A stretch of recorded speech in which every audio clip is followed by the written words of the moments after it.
میاں والی میں دفعہ 144 جی ناظرین، آپ کو بتا رہے ہیں کہ میاں والی میں دفعہ 144 نافذ کر دی گئی۔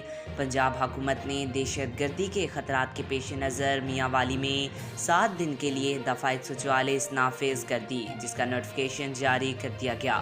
نوٹیفیکیشن کے مطابق میاں والی میں آج ہر قسم کے سیاسی اجتماعات، دھرنے، جلسے، مظاہرے اور احتجاج پر آج سے 7 اکتوبر تک پابندی ہوگی۔ ضلعی انتظامیہ کی سفارش پر میاں والی میں رینجرز کی تعیناتی کا فیصلہ بھی کیا گیا ہے۔ میاں والی میں رینجرز کی 2 کمپنیاں 1 سے 3 اکتوبر تک تعینات ہوں گی۔ نوٹیفیکیشن میں کہا گیا ہے کہ امن و امان کے قیام، انسانی جانوں اور املاک کے تحفظ کے لیے دفعہ 144 نافذ کی گئی۔ سیکیورٹی خطرات کے پیش نظر کوئی بھی عوامی اجتماع دہشت گردوں کے لیے سافٹ ٹارگٹ ہو سکتا ہے۔ آج تک کے لیے اتنا ہی۔ مزید ایسی معلوماتی ویڈیو دیکھنے کے لیے ہمارے چینل کو سبسکرائب کریں۔